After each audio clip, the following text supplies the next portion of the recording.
listen to the news, you can't help but at sometimes have feelings of, oh my gosh, what's going on in this planet? Things are a mess, they seem like they're getting worse. And so to understand what's happening in the present, you have to understand the past history of planet Earth. And there's been great civilizations that are only hinted at. Some people truly believe that there was a civilization of Atlantis and Lemuria.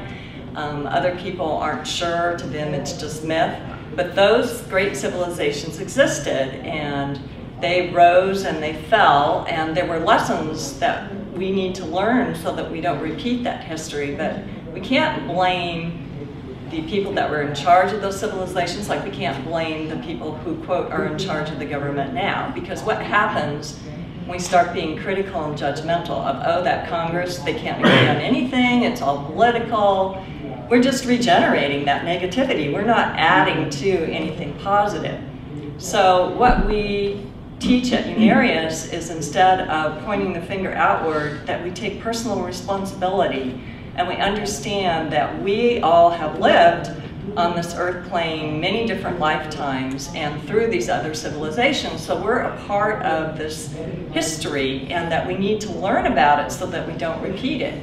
And that as energy beings, everything we've ever done or said is stored in our energy body, much as you have a hard drive in a computer. And cyclically, it just keeps repeating over and over again until we become aware of it and want to truly change and be a different person. So what needs to happen is that each one of us needs to become aware of our own past history as reflected by what's going on today in the present, and work with our own consciousness. And therefore, on a personal basis, as we change our consciousness and become more aligned with our higher self, then that collective consciousness will create the changes that we want to see on this planet.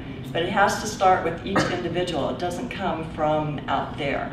We are with the Unarius Academy of Science, and it's been in existence this time around since 1954, and it was founded by two very advanced clairvoyants. We call them cosmic visionaries, Ernest and Ruth Norman, who had both incarnated, as Celeste had mentioned, as these avatars and architects many, many times on our planet to help bring humanity forward in a positive and progressive way by leaving teachings of this understanding of spirit. What they did in this lifetime when they came together, as soon as they met, they realized that they had a mission to complete together to bring up to date in today's scientific understanding these interdimensional principles of energy, so that we have the ability, through utilizing the tools, of how to understand ourselves as energy being. And as Celeste was mentioning, all of these experiences of these different avatars who have come are impinged within what we know is our psychic body. It's called many other different things, but from an interdimensional scientific perspective, it's our interdimensional body. So this interdimensional body, the psychic anatomy, has a higher self, it has a lower self, we have our subconscious, which are all the memories from this lifetime, and then our mental conscious contains all of the history of our past lives, and our superconscious is what we're trying to develop, all these experiences that we have polarized, these positive experiences where we've learned the lessons in life that we all need to learn, and have been polarized and changed and are no longer affecting us in a negatively biased way. So remembering that we're all spirit beings and we're all on the same trajectory to try and change ourselves, and as we change ourselves and raise our frequency and our consciousness, we thereby are able to change the world around us. Now, it may seem like a vast concept, but in very simple terms, we all know what it's like to work with someone or to be around somebody who's in a bad mood all the time, and it just brings down your consciousness. You don't like being around them, you don't like working with them, you may be in a relationship where you're attracted to somebody who you have a lot of arguments with. Well, there's a reason for that. It's because we have past life karma with that person, and when that relationship changes and we're able to perhaps accept responsibility for that, raise our frequency, it raises that other person's frequency, or the relationship changes and they move on, or you move on. But when we're around people who are of like minds and have a higher frequency, it raises the frequency of those around us. And that's what these advanced beings did, incarnated over and over again, is when they came to planet Earth, it helped raise our frequency. And we know what that's like when you're around somebody who's very, very positive, very outgoing, and you just feel good when you're around them. Well, each one of us, by taking personal responsibility for everything that we're going through, every situation, when we take personal responsibility and say, you know, I'm not the victim, I'm responsible for what happened, for where I am in my life today is a result of every decision I've made, not only in this lifetime, but in previous lifetimes.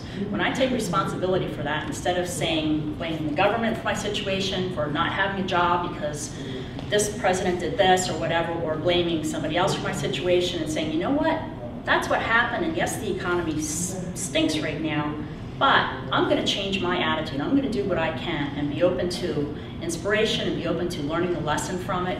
And by taking responsibility, lo and behold, it may not be in a way that we expected to change, but we've changed our frequency, changed our attitude, and wonderful things will happen, and we'll learn from those lessons. And quite often, and I've seen this in my life, where the most difficult situations that I was in and most painful, when I really took responsibility and dug in and saw what it was and why I was responsible and how, and saw what the past life cause was for that, and accepted that, lo and behold, money has been my big karma in this lifetime, lack of it, having difficulties with my business, with my job, with my husband, and when I took responsibility for those situations, things changed. But you can work with the principles that we teach and the tools that we teach to uncover past lives so that you don't have to repeat that again in future lives. And we work with spiritual teachers from the inner worlds, and they actually, at the moment that we accept the lesson from that past life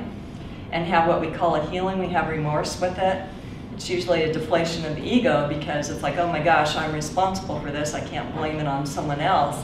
They actually project healing energies that exactly balance and give a positive plus to those malformed waveforms in your energy body. And as we said, then that becomes a permanent part of your higher self. That's how you're creating your higher self from these lessons. But the wonderful thing is you get off the wheel of karma, so to speak. So that's why we're all here. It's kind of like a big, huge schoolroom, and we're all learning from one another. So what's going on out there in the world is a wonderful picture for you to see something about yourself and to learn about yourself. And then in turn, that's how you can really help to create your positive future, and then collectively, it's going to create all of our positive future.